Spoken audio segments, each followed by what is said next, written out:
राष्ट्र सह्याद्री, आवाज जनतेचा, प्रयत्न जनहिताचा. रिपाईची बुलंद तोफ पुन्हा धडाडणार. अशोक गायकवाड पुन्हा सक्रिय. नगर जिल्ह्यातील सहकार, शिक्षण, कृषी आदी विषयांचा सखोल ज्ञान असणारे नगर जिल्ह्यातील आंबेडकरी चळवळीचे धडाडीचे नेते अशोकराव गायकवाड रिपब्लिकन पक्षात पुन्हा सक्रिय झाल्याने पक्षाला पुन्हा ऊर्जित अवस्था आल्याचं प्रतिपादन केंद्रीय सामाजिक न्याय मंत्री नामदार रामदास आठवले यांनी शिर्डी येथे केले.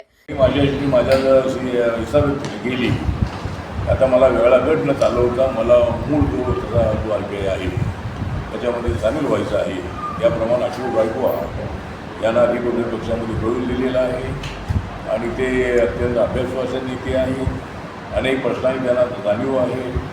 महाराष्ट्राच्या जमिनीचा प्रश्न असेल, शेतकऱ्यांचे प्रश्न असतील, शेतमजुरांचे प्रश्न असतील, दलितांचे प्रश्न असतील, अशा प्रश्नांच्या संबंधामधली त्यांना त्यांचा अभ्यास आहे आणि ते आपल्या पक्षामध्ये पुन्हा आल्यामुळं ते आपला जो रिपब्लिक पक्ष आहे या जिल्ह्यामध्ये वाढवण्यामध्ये त्यांचा चांगला उपयोग होणार आहे.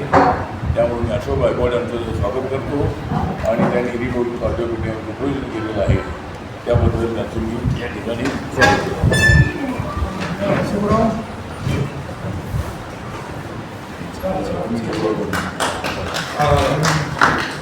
यावेळी अशोकराव गायकवाड यांनी 3 महत्त्वाच्या मुद्द्यांवर नामदार आठवले यांचे लक्ष वेधले असता राज्य सरकारने कर्ज माफीनामा केली, परंतु मागासवर्गीयांचे महात्मा फुले व अण्णाभाऊ साठे मंडळाचे 800 ते 900 कोटीची शासनाने त्वरित कर्जमाफी करावी.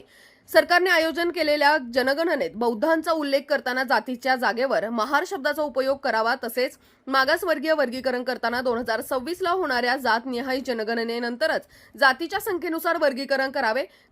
गायकवाड यांनी हे महत्त्वाचे मुद्दे मांडत सभागृहाचे लक्ष वेधून घेतले. केंद्रीय मंत्री रामदास आठवले साहेब यांच्या नेतृत्वाखाली रिपब्लिकन पक्षामध्ये मी माझा तो युनायटेड रिपब्लिकन पक्ष होता तो बरखास्त करून आज रोजी या पक्षामध्ये प्रवेश केलेला आहे. हा प्रवेश करत असताना 2-3 महत्त्वाच्या गोष्टी देखील आदरणीय साहेबांशी बोललेला आहे की त्यामध्ये समाजाच्या मध्य जमिनीचा एक प्रश्न होता. त्याचबरोबर महात्मा फुले महामंडळ असेल, अण्णाभाऊ साठे महामंडळ असेल, ही महामंडळाची कर्ज मात्र राज्य सरकारनं शेतकऱ्याची कर्ज माफ केली, परंतु या महामंडळाची कर्ज माफ केली नाही. ती कर्ज माफ होणं अत्यंत गरजेचं आहे अशी आमची या निमित्तानं अपेक्षा आहे. आणि दुसरा एक जो महत्त्वाचा मुद्दा आलेला आहे त्यामध्ये जे जनगणना सुरू होणार आहे त्या जनगणनेमध्ये बौद्धांचा जे कॉलम आहे ते बौद्धांच्या कॉलमच्या बाजूला आपण जर महार लिहिलं नाही तर बौद्धांचा अनुसूचित जातीमध्ये उल्लेख होत नाही किंवा त्याची गणना होत नाही. त्यामुळे मतदारसंघाच्या ग्रामपंचायतीपासून पंचायत समितीमधून ते कमी होतात, निधी देखील कमी होतो आणि अशा परिस्थितीमध्ये मागच्या 2011 मध्ये हा अन्याय झालेला आहे. म्हणून आठवले साहेबांनी विनंती केली होती की या संबंधामध्ये आपण स्वतः लक्ष घालू. येणाऱ्या 2026च्या या निवडणुकांमध्ये या जनगणनेमध्ये बौद्धांचा उल्लेख करत असताना महार देखील उल्लेख होणं गरजेचं आहे. कारण बौद्ध हा काही अनुसूचित जातीचा भाग नाही, बौद्ध हा धर्म आहे, परंतु मूळ जात जी आहे बाबासाहेबांच्या धर्मांतरानंतर ती अनुसूचित जातीची आहे. त्याचा उल्लेख महार म्हणून आपण करावा, अशा पद्धतीची लोकांमध्ये जागृती करावी हा एक मुद्दा. दुसरा मुद्दा जो होता यामध्ये आपण या सगळ्या प्रकारामध्ये